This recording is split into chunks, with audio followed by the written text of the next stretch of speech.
For today's headlines, SPG conducts TV broadcasting simulation. Archdiocese of Bacolod condemns death penalty. Duterte calls for military support. U.S. Court of Appeals denies reinstatement of Trump's immigration ban. And going inside the proposed implementation of death penalty in the Philippines. Good day everyone! Here are the top stories from every angle. Today, the students of Special Program for Journalism are currently conducting their TV broadcasting simulation. Live from Bacolod National High School, we have Cassandra Bueno. Yes, Jezabel, the Grade 10 Special Program for Journalism students are now having their TV broadcasting simulation in preparation for them to apply the principles of TV broadcasting. The class of SPG 10 have been divided to 3 groups and is expected to have their own TV broadcasting simulation. This will serve as their final output for the 4th grading quarter. To really see that you could already independently do a TV broadcast, a news broadcast, and by this you could already do a streaming live. And then also, this is your final output for 4th grading. She added that this simulation is not only for the students to enhance their abilities, but also for them to be able to contribute to the world. The students have prepared a lot and conducted practices before the event to be able to achieve and reach the time that is given unto them. The simulation started at 9:30 and is expected to end at 2 o'clock, which will be followed by the viewing of the video simulation. That's the latest update here. Back to you, Jezabel. Thank you, Cassandra.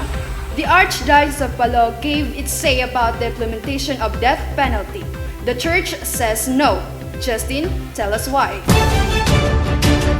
As the implementation of death penalty in the Philippines continues to become a debate in the Senate, the Catholic Church raises its concern on stopping the proposed implementation. The Church believes that the bill would not be implemented and that death penalty by any means must not be used as a punishment for criminals.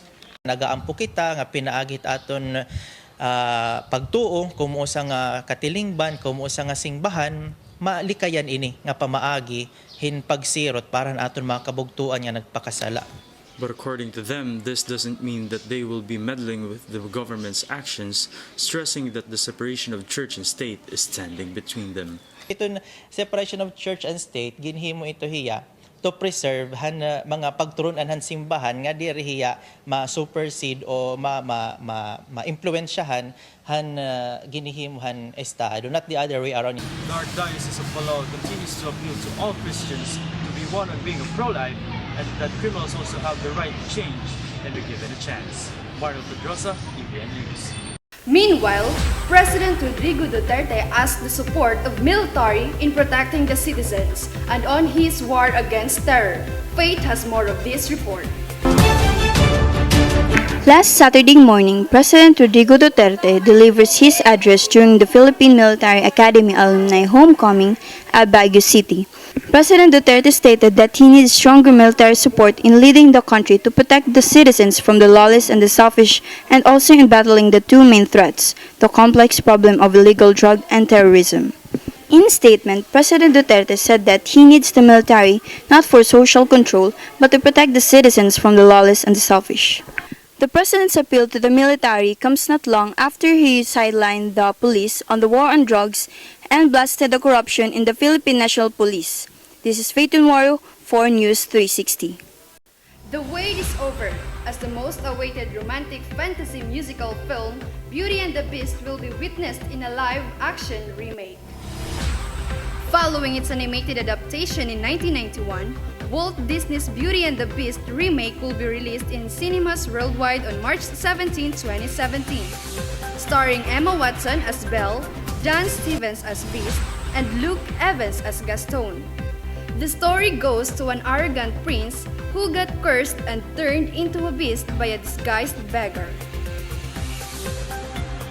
Coming up! U.S. Ninth Circuit denies the reinstatement of Trump's immigration ban. And going inside the proposed implementation of death penalty in the Philippines. More of this report when we return.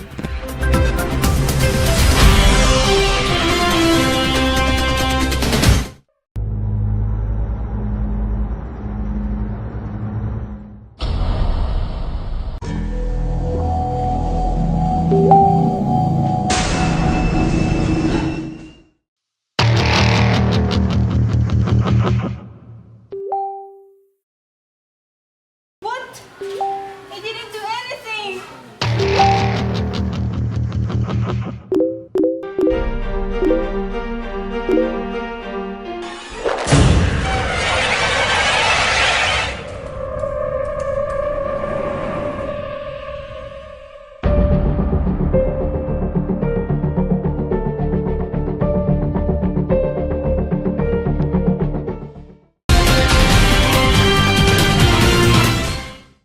back. The U.S. Ninth Circuit denies the reinstatement of immigration ban of President Trump declared last January 25. Hardy will tell us why.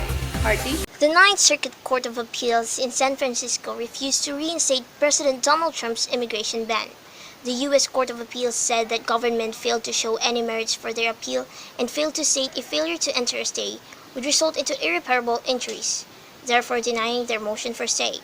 After the decision, President Trump posted on Twitter, "See you in court," signaling that he will appeal to the Supreme Court of the decision. The victory, although experts say is temporary, continues to give hope to the immigrants affected by the controversial ban. Thank you, Hardy. For our featured news, is there a possibility that death penalty be implemented in the Philippines? Chris Sagner for more details. Death penalty is considered a cruel and inhuman punishment to crime doers. As of today, nearly two-thirds of the countries around the world implements death penalty. As Duterte sits as the new president, he vows to return the death penalty in the Philippines. Many reacted to his declaration and caused several debates about the topic. It opposes its re-implementation, including the Catholic Bishops' Conference of the Philippines.